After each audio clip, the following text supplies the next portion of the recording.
قصتنا بتبدأ مع بطلتنا بارك سيري وهي صغيرة، وبتقول إنها أول مرة اعترفت بالحب كان مع ابن عمها، بس ده كان وهم صغيرين طبعا. وكل ده اتشال عشان هما كانوا أطفال، وانتقل من مدينة. والحاف إنها أخدت جينات الشعر الخشن، والكل كان بيتريق عليها رغم إن عندها أخت توأم اسمها هيري، بس كانت أحسن منها على طول، وحتى بتخرج في مواعيد دايما بسبب جمالها.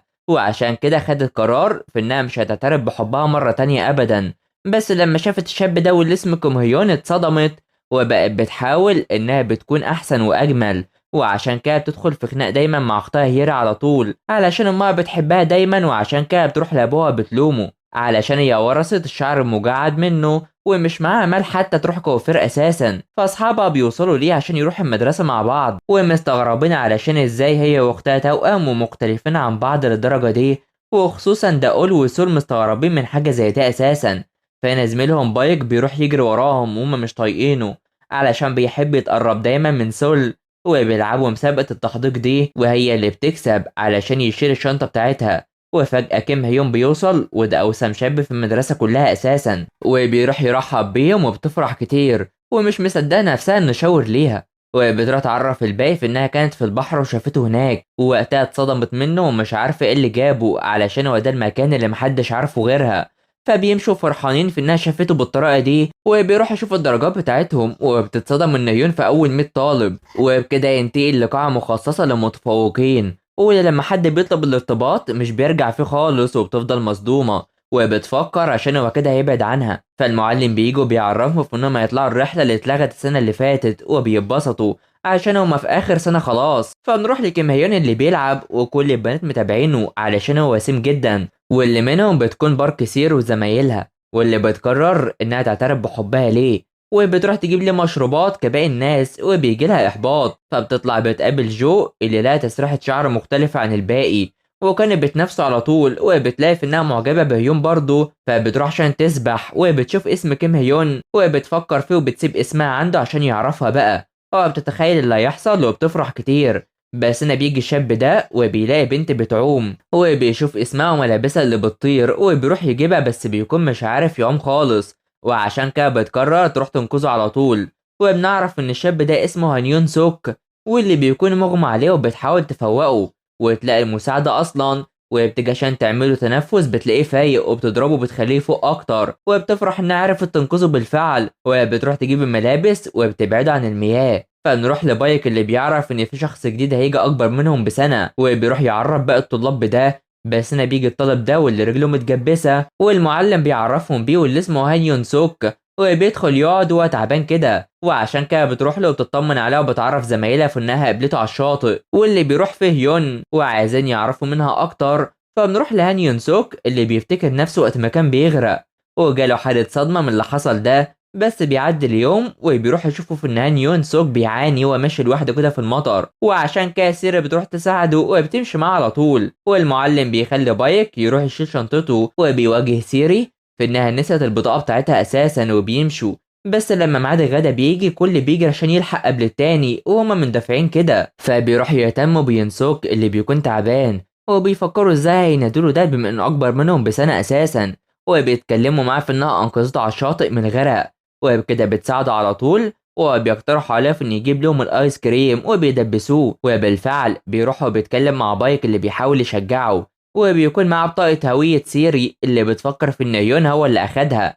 ولما بيشوف ده بيخفى على طول. وفجأة وهي واقفة الكرة بتيجي فيها وبتتصاب، ولما بتشوف ان ده يون مش بتتكلم، وبتروح وهي مصدومة. وأصحابها بيفرحوا وبيفكروا في إن هو اللي اتعمد إصابتها عشان يجي ليها، وعشان كده يونسوك بيعرفهم في إن كلامهم ده غلط، عشان هو ما كانش واخد باله اساسا. وعشان كده بيسكتوه عشان هما بيجبروا بخاطرها كده. فبيروح يشوفوا في ان جو بقى شعرها ناعم، وبيتصدموا علشان ازاي تتغير كده اصلا. وعشان كده بتعرفها في انها عملت تمليس سحري زي سول، وبتعرف مكان الصالون اللي تكلفته 200 الف وين. وبيروح يشوف الصالون بالفعل، واللي بتشرح لها ازاي هو بيتم اساسا. وشايفه في ان شعرها غريب وناويه تجربه. وبالفعل بتروح تجيب معاها اي مال، وبتدور وبتحاول تجمع كل المال اللي معاها واللي كانت محوشاه، ولسه مش عارفه تجمع التكلفه دي اساسا. فبتكون هناك وبتشوف ان يون سوك ده صالون امه، وبتستغرب. فبايك بيكون في الفصل وبيفرح ان خطته نجحت. ولما يون سوك بيجي سيري بتحاول انها ترحب بيه، وكل شويه تروح وبتحاول انها تساعده وبتعدي من عند الصالون وبتعمل نفسها انها ما كانتش تعرف ان ده صالون امه، واللي تدخل وتعرف نفسها وبتلاقي في انها صاحبته وبتقول ان هي اللي انقذت حياته من الغرق. لما كان ده يحصل واللي هو من الاخر اعملي لي شعر مقابل انقاذه، وعشان كده بتعمل معاه عرض كويس وهو انها لو ساعدته هو متجبس لغايه ما يخلص فهتعمل لها التمليس ده مجانا، وده بيفرحها وبتقرر تروح وتساعده على طول. وكل مكان بيكون فيه بتروح معاه على طول، بل بتعرض على الناس الصالون واللي فيه منهم بيرفضوا اساسا، بس يونسوك بيروح يرفض انها تعمل ده، وبتتخانق معاه وبتتخفى لما بتشوف هيون قدامها ماشي، ولما بيمشي بترتاح عشان ما كانتش عايزه يشوفها بالمنظر ده اساسا واللي هي على طول بتبقى فيه. فبيمشي والسما بتمطر عليهم، وعشان كده بيروح المستودع الخاص بابوها علشان يتحاموا من المطر، وبتخليه يغير ملابسه، واللي بيعمل ده وبيشوف صورها وكل الكتب اللي موجوده لابوها واللي بتكون قصص مصوره، وشايفه ان عمره ما كان مهتم بيها ولا قرأها خالص، وعشان كده بتقرر تخليه يقرأ بعض من القصص المصورة، وبتعرفه عن كلمة المرور عشان يبقى يجي ويدخل ويقرأ براحته بقى، وإن ده سر بينهم محدش يعرف ده غيرهم، وبتكتب كلمة المرور على إيده عشان يفتكرها دايما. فبتروح الفصل مع أصحابها وبيقرروا في إنهم يضموا ينسوك ليهم في عمل الهدية دي علشان سيرة تطلب من هيون انه يرتبط بيها، وبيكونوا مهتمين بس يونسوك بيكون مش عاوز يعمل ده اصلا، وبتتصعب عليه علشان يجي ويساعدها بما انها انقذت حياته. فبيعدي الايام وهم في الفصل وبيساعدها وبيعمل الاوراق الكتيرة وبيبسطوا منه، وكل ما تشوف يوم بتعجب بيه طبعا، وكل يوم بيستعدوا عشان اليوم ده يجي، للدرجة اللي بيفوتوا وجباتهم المنزلية وبيتريقوا عليهم. فسيرة بتروح وعايزة تبدل مع الطالب ده المكان عشان تكون قريبة من هيون، واللي بيكون رافض يعمل ده علشان هو اكيد مش هيقبل بيها وبيخليها حزينة جدا علشان هي مستنية تعمل ده من زمان، وطول ما هي ماشية مع يونسوك بتكون حزينة، وبيحاول يخليها كويسة وبيديها التيشيرت بتاعها بس بتبكي كتير عشان اللي حصل، وبتمشي وهي مش هاممها اي حاجة. فبنيجي لوقت الامتحان التجريبي وسيري بتكون مش طايقة الطالب اللي رافض يبدل معاها المقعد، وبيلاقوا ان يونسوك هيمتحن معاهم وبيخلص قبلهم كمان. فبتروح بتلاقيه في المخزن بيقرأ القصص، وبتروح بتحاول تصلي على الرغم انها خلصت الامتحان ومش عارفة هتعمل ايه في المستقبل علشان هي ما عندهاش اي مهارة ولا عارفة حتى تعترف بحبها لهيون عشان مستنية انها تعمل شعرها الاول. فبيروح يوريها في انه كمل لها الاوراق اللي كانوا بيعملوها، وبتفرح عشان كل ورقة لها معاني كتير حتى لو رفضها فهتفضل فاكرة ده على طول، وعشان هو فرحها بتديله كشكول يكتب فيه براحته بقى.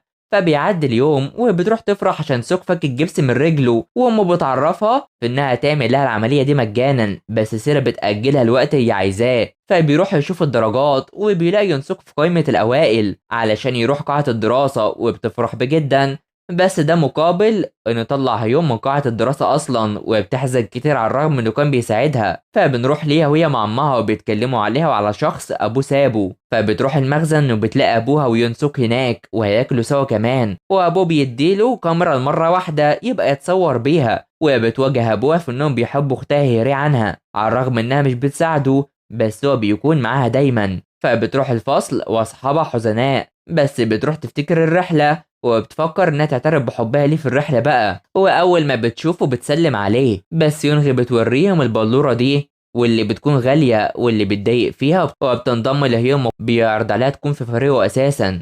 فالمعلمه بتحطهم قصاد بعض وهما بيكسبوا في الاول، وعشان كده بيبداوا انهم يخرجوا بعضهم، ويوم بيحميها من الخروج علشان جو بتكون معاه، وحرفيا ينسوك بيدافع عن فريقه بالكامل، وبيكون ينسوك بيطلع ناس كل شويه وبيفكر في جو وبيكون هيهدف فيها ودي الحاسمة، بس سيري بتروح تقف قدامها وبتتصاب بشكل كبير وبتزعل يونسوك جدا، وده عشان تحمي حبيبها، وبتلوم نفسها كل شوية وبتروح تفكر في انها ترن على يونسوك وتتأسف ليه ومش عارفة تقول ايه. فهيون بيبعت لها رسالة وبيشكرها عشان انقذته من الخسارة وبتفرح جدا، فيونسوك بيطمن عليها وبيعرفها في انه مش متضايق منها وازاي تعالج الجرح بتاعها وبتفرح. فيونسوك بيحلم بالغرق من تاني وبيلاقي في ان سيري ماسكاه وبتطمنه وبيفوق هنا، فبيروح يتجمعوا وبتحط خطة عشان تعترف ليون، بس سوك بيصورهم وبيتضايق لما بيلاقي كده وبيمشي، فبيروح يتنكروا سوا وبيكونوا متنكرين في لاعبين الجولف مع يون، واللي سيري مش عايزة ده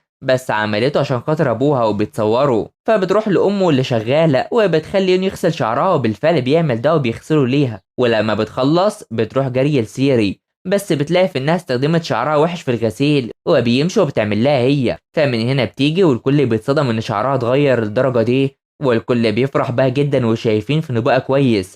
بس يونسوك مش حابب ده علشان هي كده تعترف بحبها لهيون، ومن الواضح انه بدأ يعجب بيها ومش عايزها تعمل ده اصلا. فبيوصلوا وبيكونوا سوا في المكان ده، والطالب ده بيقول خطاب لأهله، بس باك بيكون بيتخفى وبيوصل لباقي المجموعة عشان يعملوا مكان اعتراف سري لهيون. وطبعا يون مش عايز ده خالص، فبيجي ميعاد المصور هونغ ابو سيري اساسا. بس نهيون بيمشي وبيوصل لسيري وبيفرح والكل متابعينه، فبيروح يعجب بالاضواء وبيعرف بالحاجات اللي عملتها. ويونسوك بيمشي وهي بتلاحظ ده، بس سيري بتكون مرتبكة اصلا ومش عارفة تقول له ايه، بس بتعرفه في انها كانت معجبة بيه كتير وعملت ده كله علشانها. بس لما وقفت قدامه في شخص بقبلها غيره وشغل تفكيرها على طول وبيمشوا. فبيرجعوا من تاني وبتركز في ينسوك وبتفتكر كلامها مع عيون عن اعجابها بالشخص التاني ده كتير وبتخليه يغير. فبيعدي اليوم ويونسوك بيفكر انهم ارتبطوا وبيدخل من غير كلام معاها خالص. فبيروح هو متردد يروح المخزن ولا لا، واللي هي بتكون فيه وبترتبك وهو قدامها على غير المعتاد اساسا، وبتلاقي انه مش مهتم بيها خالص، وعشان كده بتعرفه ومستنيه اي سؤال بينها وبين هيون.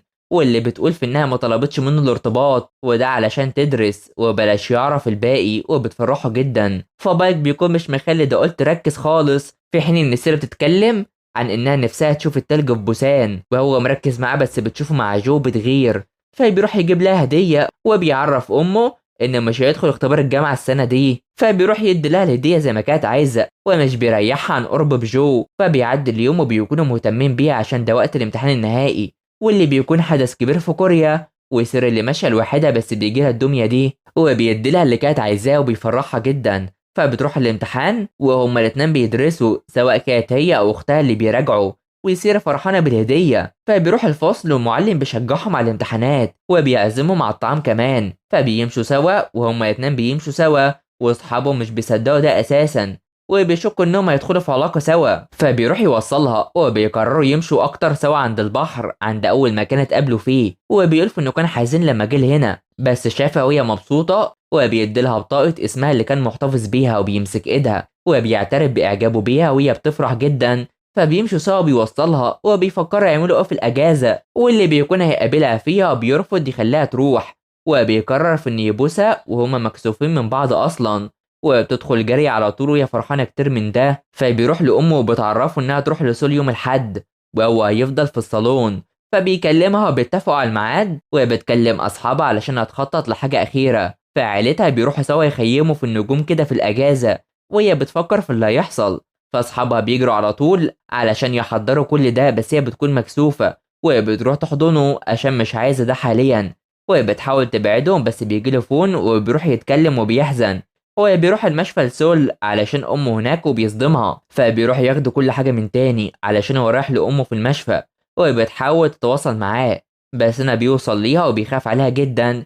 فبيكون مع بولي بيكون دكتور وبيجيبوا اللوم على امه اللي مش مهتميه بيه خالص، وعاوزه يجي ويعيش معاه ويفوق بقى علشان هو قال انه مش هيدخل امتحان الجامعه السنه دي. فسير بتعرف ان ابوه بيضطهده وبتقرر تروح لسول جري على طول عشان توصل له، رغم انها مش عارفه اي حاجه اساسا. بس بتروح المشفى لغايه ما بتلاقيه وهو حزين جدا، وبتشوفه وبيتكلم مع امه علشان خالته طلبت منهم يسافروا لامريكا، ومش عارف يعمل ايه خالص عشان هو مش عاوز يسافر وبيبكي كتير علشان عاوز يرجع لبوسان وبيأثر فيها. فبتروح بتبعت لي رسايل علشان تطمن عليه ومش بتعرفه في انها عنده، وبتقول انه وحشها جدا وبتبكي بس بتمسك نفسها. وبتبعت له رسالة وبتقرر انها تخلي علاقتهم كصداقة بس وبلاش يتواصل معاها، وعملت كده عشان يسافر ويشوف حياته. فبيعدي الوقت مع التحضير لحفلة التخرج وهي بتستلم شهادة تخرجها وبتفرح كتير. فبتخلص وبتروح المخزن وهي حزينة وبتفتكر ينسوك وبتقرأ اللي كان كاتبه وعامله، وانه حاطط صورهم في كشكول اللي اديته ليه، وكان مركز عليها على طول وسايب مشاعره مختلفة في الدفتر ده، وانه كان بيعمل كل حاجة عشان يسعدها ويكون معاها دايما ومبسوط انه قابلها في اليوم ده، وبيعترف بحبه ليها وبيخليها تبكي كتير عليه. فبيعدي الوقت مع سيري اللي بتكون في حمام السباحة ودخلت قسم الرياضة البحرية، وبتروح لاصحابها اللي مبسوطين سوا كالعادة. وعايزينها تروح لطاولة الحظ اللي على طول بيعترفوا بحبهم عليها ومستنيينها فيها بقى. فبتروح تقعد عليها وهي سرحانة عند الكافيه اللي عند البحر، ومش بتروح لاصحابها وبتقرر تمشي لوحدها، بس في شخص بيبعت ليها وبيتكلم معاها، والحقيقة ان ده بيكون هو يونسوك اللي جالها بعد وقت طويل. وبتتصدم اما بتشوفه وبتبكي على طول، وبتتأسف ليه علشان هي كانت بتشتاق ليه، وكذبت ساعتها هو سمع ده وقرر يبقى معاها وبيديها برطمان الورق اللي بتؤمن بيه، وبتوافق على انها تكون حبيبته وبيحضنها، واصحابها بيفرحوا بيهم هما الاتنين ومش مصدقين ان بقى لها حبيب بقى. فبيروحوا يقضوا الوقت سوا في المخزن ده وبيتبسطوا سوا مع بعض وبيكونوا مع بعض على طول. وقصتنا بتخلص على هنا. فما تنسوش اللايك والاشتراك في قناة تفعيل الجرس يا حلوين علشان يوصل لكم ملخصات الجديدة كلها. سلام.